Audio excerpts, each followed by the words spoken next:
ሰላም ጤና ፍቅር በረከት ተመኘንላችሁ ወደ ቤተሰቦቻችን በያላችሁበት የዓለም ዳርቻ ሁሉ እንደምን ቆያችሁን። በአዳዲስና ወቅታዊ በሆኑ እንዲሁም እናንተን በሚመጥኑ መረጃዎች ነው ዳግም ዛሬ የተገናኘነው። እንኳንም ሰላም ቆያችሁልን። እንግዲህ ይሄ መረጃ ሁላችንም የሚያነቃ ጊዜያችንንም የሚዋጅ ስለሆነ እስከ መጨረሻው ተከታተሉን ዘንድ በአክብሮት እንጋብዛችኋለን። ሰሞኑን እንግዲህ ከትላንት በስቲያ በታላቁ መጽሐፍ ቅዱሳችን የተጻፉ አንዳንድ ምልክቶች በተለይ ደግሞ በአሜሪካ ምልክቶች እየታዩ ነው። የሰማይ ምልክቶች። ይህ ምልክት እንግዲህ በታላቁ መጽሐፍ ቅዱሳችን ተጽፏል። ጨረቃ ደም ስለመምሰሏ ማለት ነው። ይህም የዘመን ፍጻሜ ምልክት እንደሚሆን የተነገረበት በርካታ ክፍሎች አሉ። ከዘፍጥረት እስከ ራእይ ማለት ይቻላል ማለት ነው። ዘፍጥረት 1 ላይ ስለ ምልክቶች፣ ስለ ዘመኖች የተቀመጡ ቃሎች አሉ፣ ኃይለ ቃሎች ማለት ነው። ይህም የጌታችን መድኃኒታችን ኢየሱስ ክርስቶስ መወለድና ሞትን ለመንገር ራሱ ከከዋክብት ፀሐይና ጨረቃ ምልክትን አይተናል። ይህም በታላቁ መጽሐፍ ቅዱስ ውስጥ አለ። ሉቃስ 21 ቁጥር 23 ላይ ጀምሮም ኃይለ ቃል አለና እነዚህ ምልክቶች በሰማይ ላይ በሚታዩ ጊዜ እግዚአብሔር አንድ ነገር ሊነግረን እንደሆነ የሚናገሩ ኃይለ ቃሎች አሉ ማለት ነው። የዘመን ፍጻሜ ነው ማለት እንኳን ባይቻል የዚች የጨረቃ ደም መምሰል እግዚአብሔር ፍጥረቱን አንድ ምልክት መስጠት ፈልጓል ይላሉ ሊቃውንቶቻችን ማለት ነውና እንግዲህ እቺ አስደናቂ እንዲሁም ደግሞ በርካቶችን ያስፈራ ክስተት ያሳየችው ጨረቃ ደም ለብሳለች። አጠቃላይ ጨረቃ ግርዶሽ ማለት ይቻላል። ሐሙስና አርብ ዕለት ነው ይሄ የተፈጠረው። በተለይ ደግሞ ግዙፉ የሳይንስ ምርምር የምድር እምብርት ጥላ ውስጥ ሲገባ ወደ ቀይ ቀለም እንደተለወጠ እያስነበበ ነበረ ናሳ ማለት ነው። በጨረቃ ላይ የጠፈር መንኮራኩር ራሱ አስወንጭፈው ነበረና በማርች 13 14 2025 ማለት ነውና ከ2022 ጀምሮ የመጀመሪያው አጠቃላይ ጨረቃ ግርዶሽ ተከስቷል።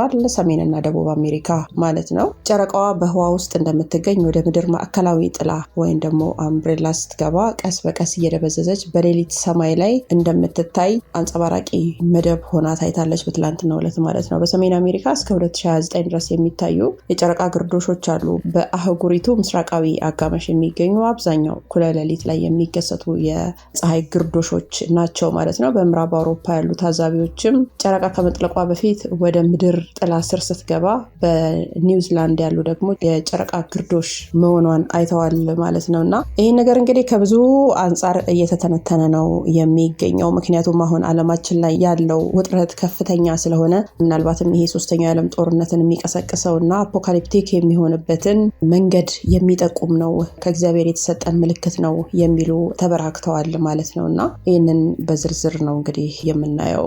ናሳ በድረገጹ ላይ ሌላም ነገር አጋርቷል። በነገራችን ላይ ዛሬም ላይ ማለት ነው 2025 DL22 የሚል አንድ አስትሮይድ በጣም በቅርብ የቀረበ እንዳለ ፕላኔታችንንም አልፎ ወደ 1.79 ሚሊዮን ማይል ርቀት ላይ ከፍ ያለ የናሳ ጀት ፕሮፐልሽን ላብራቶሪ በድረገጹ ላይ ገልጿል ማለት ነው። አስትሮይድ ከ66 እስከ 150 ጫማ የሆነ ዲያሜትር ያለው ቦታ ሊሆን ይችላል ሲል በጂፒኤል የአቅራቢያ ምድር የነገር ጥናት ማዕከል ተናግሯል ማለት ነው። እንግዲህ እነዚህ አስትሮይዶች ሲመጡና ተፈጥሮ ደግሞ ራሳቸውን በሚቀይሩ ሰዓት ምልክቶች እንደሆኑ ታላቁ መጽሐፍ ቅዱሳችንም ይነግረናል እና አሁን ዓለማችን እንደምንረዳው የዓለም ሁኔታችን ማለት ነው በጣም የተወሳሰበ በተለያዩ የዓለም ክፍል ጦርነቶች አሉ፣ የፖለቲካ ውጥረቶች አሉ።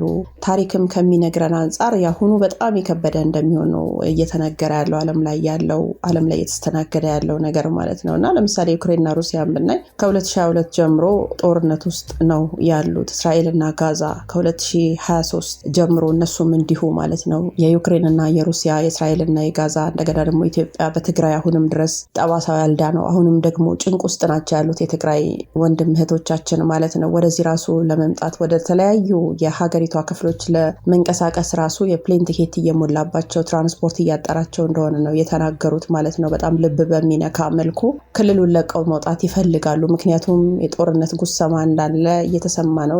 ከትላንት በስቲያም በዚህ ጉዳይ ላይ ተነጋግረን ነበረ። እግዚአብሔር ይሁነን እንጂ ነገሮች በጣም ከባድ እንደሚሆኑ ነው እየተነገረ ያለው። ሱዳንን ብንመለከት ከ2023 ጀምሮ በሱዳን የተነሳ የጦር ኃይሎችና የጸጥታ ኃይሎች መካከል ግጭት አለ። ሶሪያ ከ2011 ጀምሮ ውስጣዊ ጦርነት ውስጥ ናት። የመካከለኛው ምስራቅና የአፍሪካ ክልሎችንም ብንመለከት በምስራቅ አፍሪካ ሶማሊያ፣ የመን፣ ናይጄሪያ፣ ሊቢያ የጦርነት እና የግጭት አደጋዎች ውስጥ የተዘፈቁ ሀገራት ናቸው። በአፍጋኒስታን እና በሌሎች ክልሎችም የታሪክ ግጭቶች አሁንም አሉ፣ እየቀጠሉም ነው ያሉት ማለት ነውና አሁን ደግሞ ምናልባትም አሜሪካና ኢራን በተለይ ደግሞ ከፍተኛ የሆነ ውጥረት ውስጥ ናቸው። ከትላንትና ጀምሮ የሚወጡ መረጃዎች እንደሚያሳዩት ማለት ነውና ኢራን ከአሜሪካ ጋር እንግዲህ ሰጣ ገባ ውስጥ የምትገባው በኒውክለሯ የተነሳ ነው። በአሜሪካና በሌሎች የምዕራብ ሀያላኖች በጣም ትልቅ ስጋት ደቀናለች ኢራን ማለት ነው። አሜሪካና ዓለም አቀፉ የኒውክለር ኃይል ኤጀንሲ IAEA ኢራን የኒውክለር ጥረቶቿን ለጦርነት እንዳትጠቀምበት እንድትቆጣጠር በጣም አስጨናቂ በሆነ መልኩ እሷን ከግራም ከቀኝም እያጣደፏት ነው ያሉት። ይህን ነገር ማድረግ የለብሽም እያሉ ማለት ነው። በተለይ ደግሞ አሜሪካ ከእሷ ጋር በጣም አጣብቂኝ ውስጥ የገባችበት ጊዜ ነው እና አሁን እንደውም ወደ ጦርነት ይገባሉ የሚባል አንዳንድ ነገሮች አሉ ማለት ነው። እና ኢራን ግን ፕሮግራሟን ምንድነው ያለችው? ይሄ ለሰላም ዓላማ ነው፣ እኔ ኒውክለርን ለመተኮስ ወይ ደግሞ ሀገራትን ለማስፈራራት አይደለም ብላ ነው ምላሽ እየሰጠች ያለችው። ቢሆንም አሜሪካ በጣም ጫና እንዲደረግ ሌሎቹን የምዕራብ ሀያላንን ጨምሮ በጣም እያስተባበረች ነው ያለችው። ኢራንን አንድ በሏት እያለች ማለት ነው። እና አሜሪካ ኢራንን እንደ ሃይማኖታዊ አገዛዝ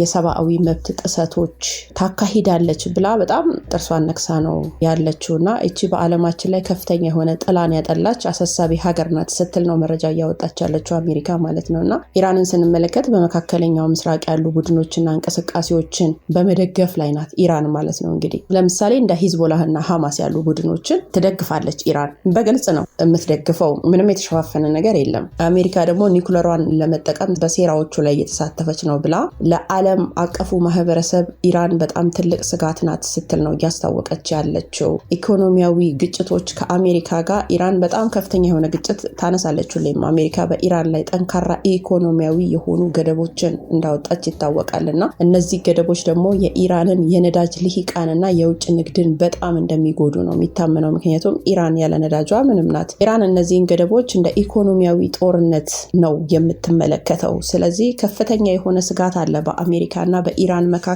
በተለይ በዚች 2 ቀን ከፍተኛ የሆነ ስጋት እንዳለ ነው መረጃዎች እያወጡ ያሉትና ዓለማችን አሁን ካለችበት ነገር አንጻር ይሄ አሁን ደግሞ የጨረቃን ደም መምሰል የተለያዩ ዓለም አቀፍ የሆነ ይሄ የክላይሜት ቼንጅን አንድ ላይ አድርገው መረጃዎች እያስነበቡ ያሉት ምናልባትም ይሄ የመጨረሻው ዘመን ነው እንግዲህ ዓለማችን አርጅታለች እያሉ ነው ያሉት ማለት ነው። እንደ አጠቃላይ የትኛው ማህበረሰብ ውስጥም ገብታችሁ ብታዩ ተስፋ የቆረጠ ሰው ነው የምታዩት። ወደፊትም ተስፋ የሚያደርጉ እንደው ምናልባት ዓለምን ንቀው ከክርስቶስ ጋር የተጣበቁ ካልሆኑ በስተቀር ይሄ ዓለም ላይ ያለነው ሰዎች በጣም በተስፋ መቁረጥ ውስጥ ነው ያለነው ማለት ነው። እና ዓለም ላይ ምንም የሚያጓጓ ነገር እንደሌለ በጣም በርካታ ወጣቶች በቃ ሀሳባቸው፣ ህልማቸው፣ ጎላቸው ሁሉ እንደተኮላሸባቸው የሚናገሩ ናቸው። ገብታችሁ በጣም በርካታ መረጃዎችን ብታዩ በጣም በዲፕሬሽን የተጠቃ ሆኗል የዓለማችን ህዝብ ኢትዮጵያን ጨምሮ እንዳጠቃላይ ማለት ነውና በተለይ ደግሞ ይሄ የአሜሪካና የኢራን ጦርነት ዓለማችን ላይ ከፍተኛ ቀውስን እንደሚያስከትል ነው እየተነገረ ያለው። ኢትዮጵያም ራሷ ደግሞ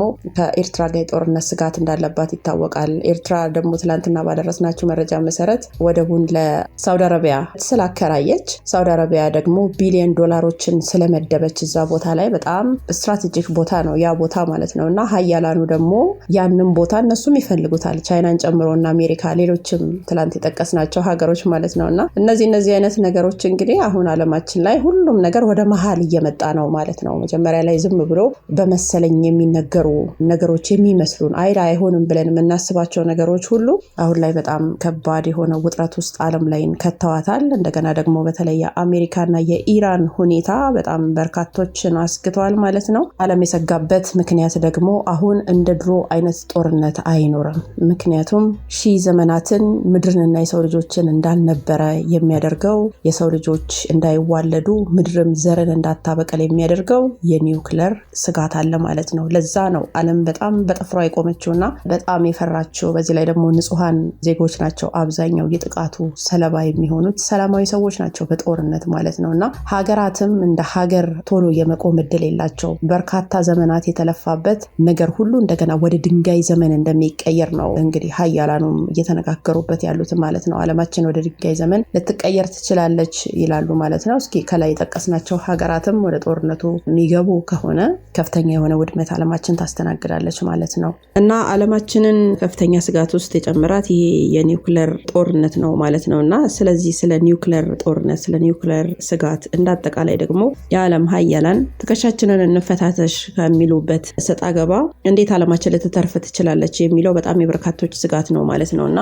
አንድ ታሪክ አለ በኒውክለር ጦር መሳሪያ ምክንያት የተፈጠረ ማለት ነው። የኒውክሌር ጦር መሳሪያ ከተፈለሰፈበት ጊዜ ጀምሮ ዓለም በኒውክሌር ጦርነት ሊፋጅ የተቃረበበት ጊዜ ቢኖር አንድ ጊዜ ብቻ ነበረ። ይህም በ1962 በተከሰተው የኩባ ሚሳኤል ቀውስ ወቅት ነበርና ይሄ ወቅት በጣም አስተማሪ ስለሆነ ይሄ ጊዜ ማለት ነው ይህንን ታሪክ ልነግራችሁ እወዳለሁ። ታሪኩን ልንገራችሁና ፕሮግራሙን እናበቃለን። በዚያ ቀውጢ ለጦርነት የተፋጠጡት አሜሪካና ሶቪየት ህብረት ናቸው። ሶቪየቶች በ1961 በኩባ ምድር በርከት ያሉ የኒውክሌር ቦምብ ተሸካሚ ሚሳኤሎችን ተክለው ነበር። ዓላማቸው አሜሪካ ወደፊት ጦርነት ካወገጀችብን ከዚሁ ሆነን በሚሳኤል አጭደን ዝም እናሰኛታለን የሚል ነበረ።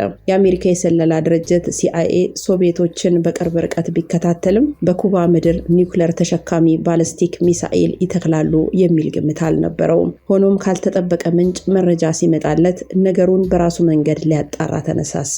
U-2 የሚባሉ በራዳር የሚታዩ የስለላ አውሮፕላኖቹን በኩባ አየር ላይ አሰማራ። አውሮፕላኖቹ ደሴቲቷን አሰው ሚሳኤሎች የተከሉበትን ቦታ አገኙ። ብዙ ፎቶግራፎችንም በማንሳት በአሜሪካ ፕሬዝዳንት የደህንነት አማካሪዎች በኩል ለፕሬዝዳንት ጆን ኤፍ ኬኔዲ ያቀረቡ። ይህ ጉዳይ በዋይት ሃውስ ሲታወቅ የአሜሪካ ፖለቲከኞች ተወራጩ፣ ተጫጫሁ። መፍትሄው ኩባን በቶሎ መምታት ነው አሉ። የአሜሪካ ህዝብም ነገሩን ሲሰማ እጅግ ተጨነቀም። በተለይም ከኩባ 150 ኪሎ ሜትር ብቻ ርቆ የሚገኘው የፍሎሪዳ ግዛት ህዝብ የአሜሪካ መንግስት ለችግሩ አስቸኳይ መፍትሄ እንዲፈልግ ጫና ማሳደር ጀመረ። ፕሬዝዳንት ኬኔዲ ወደ ቴሌቪዥን ቀርበው ሶቪየት ህብረት ሚሳኤሎችን በቶሎ ካላነሳች አሜሪካ የራሷን እርምጃ ትወስዳለች በማለት አስጠነቀቁም። የሶቪየት ህብረት መሪ የነበሩት ጓድ ኒኪታን ክሩስቼቭ ሚሳኤሎቹን ለደህንነት ዋስትና ነው የተከልነው፣ በየትኛውም ሀገር ላይ ቀድመን አንተኩስም በማለት አቋማቸውን አስታወቁ። ይህም ማለት አሁን ኢራን አሜሪካንና ሌሎች ሀያላንን እያታለለችበት ያለችው መንገድ ማለት ነው። በሁለቱ ጎራዎች መካከል በተፈጠረው ውዝግብ ዓለም ለሁለት ተከፈለ። በሁለቱ ዘንድ በገለልተኝነታቸው የሚታወቁ የሀገራት መሪዎችና ተጽዕኖ ፈጣሪዎች ሁለቱን ለማሸማገል ያደረጉት ጥረት ሁሉ ከሸፈ። በዚህም የተነሳ የኒውክሌር ጦርነቱ የማይቀር ነው እየተባለ መነገር ጀመረ። ከ13 ቀናት በኋላ ግን የሶቪየት መሪዎች ያስቀመጧቸውን ቅድመ ሁኔታዎች በአሜሪካውያን ዘንድ ተቀባይነት በማግኘታቸው ሚሳኤሎች ተነሱ። ዓለምን በኒውክሌር ጦርነት ከመንደድ ተረፈም። ሁሉም እፎያሉ። ከቅድመ ሁኔታዎቹ መካከል አሜሪካ የኩባን መንግስት አትወርም፣ በኃይል አትገለብጥም የሚለው ዋናው ነው። አሜሪካውያን ስለ ሚሳኤሎቹ መተከል እንዴት ነበር ያወቁት የሚለውን መረጃ ስንበረብር የመረጃው ምንጭ ከዚያው ከሶቪየት ህብረት ነበረ። መረጃውን በድብቅ የሰጠው ሰው ደግሞ ኦሌግ ፔንኮቭስኪ ይባላል። ፔንኮቭስኪ የሶቪየት ህብረት ወታደራዊ መረጃ መስሪያ ቤት ባልደረባ የነበረ ኮሎኔል ነው። በሁለተኛው ዓለም ጦርነት ለሀገሩ ተዋግቶ ሜዳሊያ የተሸለመ ሰው። የወታደራዊ መረጃ ኦፊሰር ከሆነ በኋላ ደግሞ በብዙ ሚስጥራዊ ፕሮጀክቶች ውስጥ ተሳትፏል። ሶቪየት ህብረት በኩባ የኒውክሌር ተሸካሚ ሚሳኤሎች ለመትከል ስትወስን ግን በዝምታ ማለፍ አልቻለም። ፔስኮቭስኪ መረጃውን ያወቀው ሚሳኤሎቹ ከመተከላቸው ከ2 ዓመት በፊት ይህም ማለት በ1960 ነበረ። በቅድሚያ ጥቆማውንና ጥቅል መረጃውን በደብዳቤ ጽፎ በሩሲያ በሚማሩ የአሜሪካ ተማሪዎች በኩል ሞስኮ ለሚገኘው የአሜሪካ ኤምባሲ ላከም። ሆኖም ኤምባሲው ሰውየውን በመጠራጠር ቀና ምላሽ አልሰጠውም። በመሆኑም ፔንኮቭስኪ ፊቱን ወደ ብሪታንያ ኤምባሲ አዞረም። በኤምባሲው ውስጥ ላለው የብሪታንያ ስለላ ድርጅት MI6 ወኪል አንድ መረጃ አለኝ፣ ዓለም ከኒውክሌር ጥፋት እናድናት የሚል አጭር ደብዳቤ ላከ። የብሪታንያ የስለላ ኦፊሰር ከፔንኮቭስኪ ጋር ተገናኝቶ ተነጋገረ። ሶቪየት ህብረት በኩባ ሚሳኤሎች ተክላለች የሚለው ነገር እውነት ሊሆን እንደሚችል ገመተም። በመሆኑም ለፔንኮቭስኪ ቀጠሮ ሰጥቶ ግሪቬ ዋይን ከሚባለው እንግሊዛዊ ነጋዴ በስውር የብሪታንያ ሰላይ ነው ይህ ሰው፣ ከሱ ጋር እንዲነጋገር ሁኔታዎችን አመቻቸ። ፔንኮቭስኪ ከዋይን ጋር እየተገናኘ ብዙ ተወያየ። የኩባ የኒውክሌር ተሸካሚ ሚሳኤሎች የተተከሉበትን ጣቢያ የሚያስቃኝ የፕሮጀክት ዝርዝር ዶክመንትና ካርታ ለግሬቪን ዋይን ሰጠ። ዋይን ያገኘው ዶክመንትን ለንደን ሄዶ ለዋናው MI6 መስሪያ ቤት አስረከበ። የብሪታንያው MI6 ደግሞ ነገሩን ለአሜሪካው CIA አስታወቀም። CIA በስለላ አውሮፕላኖቹና በኩባ ባሰማራቸው የሰው ሰላዮቹ አማካኝነት ጉዳዩን ሲያጣራ እውነት ሆኖ አገኘው። ከዚያ በኋላ ነው የኩባው የሚሳኤል ቀውስ ተነስቶ ዓለም በኒውክሌር መሳሪያ ሊፋጅ የደረሰው። ፔንኮቭስኪ እና ግሬቪ ዋይን ከቀውሱ መርገብ በኋላ ለዓለም ለመቀራረብ ወስነው ነበር።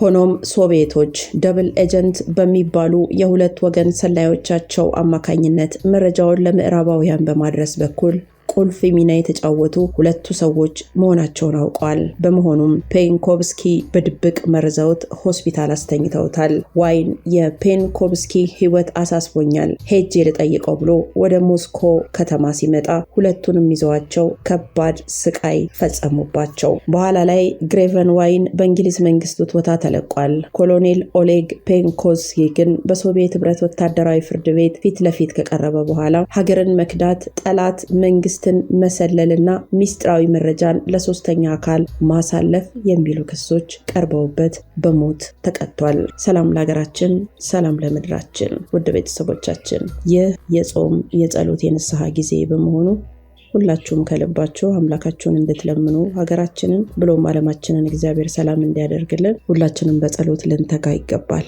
አብራችሁን ስለነበራችሁ እጅግ አድርገን እናመሰግናለን። በቀጣይ ደግሞ መረጃ እስከምንገናኝ ቸር ቆዩልን።